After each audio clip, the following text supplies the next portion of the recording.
আসসালামু আলাইকুম। আপনারা কেমন আছেন? আশা করি ভালো আছেন। আপনাদের দোয়ায় আমিও আল্লাহর অশেষ রহমতে ভালো আছি। তো আপনাদের সাথে একটা কথা শেয়ার করি। আমি গত ব্লগে বলছিলাম আমারকে টেস্ট করাইতে দিছেন। টেস্টের রিপোর্ট আসছে। রিপোর্টে আমার টাইফয়েড ধরা পড়ছে আর ডায়াবেটিসের একটু ভাব আসছে, কিন্তু পুরোপুরি ক্লিয়ার না। আর হরমোন টেস্ট দিছে, ওটাও তেমন একটা নাই, ক্লিয়ার আছে। তো আর কি আর করা, আপনারা আমার জন্য দোয়া করবেন। তো টেনশন নিয়ে ঘরের টুকিটাকি কাজ করতেছি।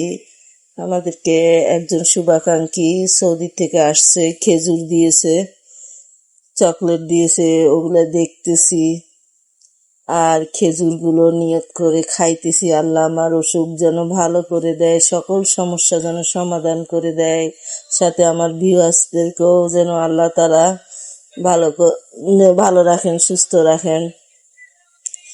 তো এই আর কি। আর আপনারা ব্লগটা দেখতে থাকেন। যদি ভালো লাগে লাইক, কমেন্ট, শেয়ার এবং সাবস্ক্রাইব করে দিবেন।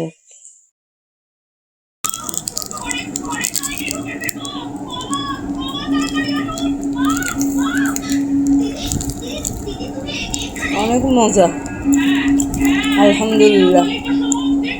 আল্লাহ দরবার লাখো কোটি শুকরিয়া।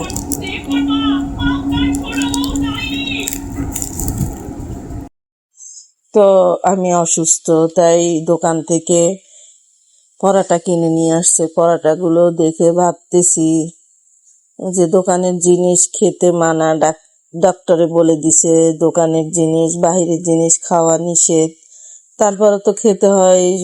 শরীর খুবই অসুস্থ। আপনারা আমাদের জন্য দোয়া করবেন। আমার ছেলে মেয়ের ভাগ্যে হলো যেন আল্লাহ আমাকে বাঁচিয়ে রাখে, সুস্থ করে দেয়। আর আজকে তার ভিতর আরো বেশি মন খারাপ হয়েছে। আজকে সকালবেলা একজন এসএসসি পরীক্ষার্থী দেখলাম যে রোড অ্যাক্সিডেন্টে মারা গেছে। নেভি হাসপাতালের গেটের ওখানে বাইকে করে যাচ্ছিল, ট্রেনের সাথে ধাক্কা খেয়ে সাথে সাথেই মেয়েটি মারা গেছে। ওটা দেখে আমার মেয়ের কথা আমার মনে পড়ছে, আমার মনটা বেশি খারাপ লাগছে। ওটা দেখে আমার মাথার ভিতর খুব অশান্তি হয়েছিল। তো কি করব, আর টেনশন না করে আমি ওটা আর দেখি না, ওই ভিডিওটা আর দেখি নাই। খুবই খারাপ লাগছে আমার কাছে। এখন আপনারা দোয়া করবেন আমার মেয়ে যেন সহি সালামতে যেতে পারে, আবার আসতে পারে সুস্থভাবে।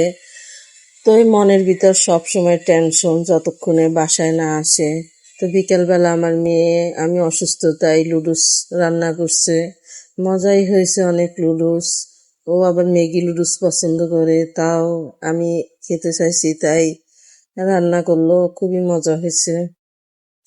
গরুর মাংস রান্না করতেছি, গ্যাস থাকে না, বেশি করে একটু রান্না করে রাখলে আর একটু টেনশন মুক্ত থাকা যায়।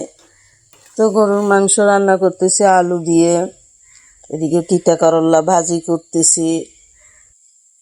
এই আলু দিয়ে গরুর মাংস রান্না করতেছি ছেলে মেয়ের জন্য। ওরা আবার মাছ খেতে চায় না, ওরা গরুর মাংস না হলে মুরগির মাংস হলে ওদের হয়ে যায়। তো তারপরে ওগুলো রান্না করতেছি। সকালবেলা উঠে দেখি গ্যাস একদম না ছিল না। পরে 7টার দিকে দেখি একটু বাড়ছে, তখন তাড়াতাড়ি চুলায় দিয়ে দিলাম, ছেলেকে নাস্তা খাওয়াইলাম। তারপরে ঘরের সমস্ত টুকিটাকি কাজ করতেছি। অ্যান্টিবায়োটিক ওষুধ খাই তো শরীর অনেক দুর্বল লাগে, বেশি শরীর দুর্বল লাগে।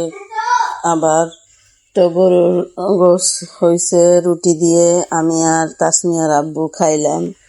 তাসমিয়া এখনো ঘুম, ওর আবার আজকে পরীক্ষা নাই, কালকে থেকে আবার পরীক্ষা আছে।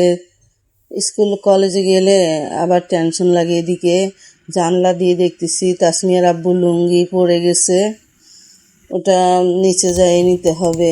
আর আপনাদেরকে একটু বাহিরের ভিউটা দেখাইতেছি। ভালো থাকেন, সুস্থ থাকেন, আমাদের জন্য দোয়া করবেন। ভালো লাগলে সাবস্ক্রাইব করে দিবেন। আল্লাহ হাফেজ।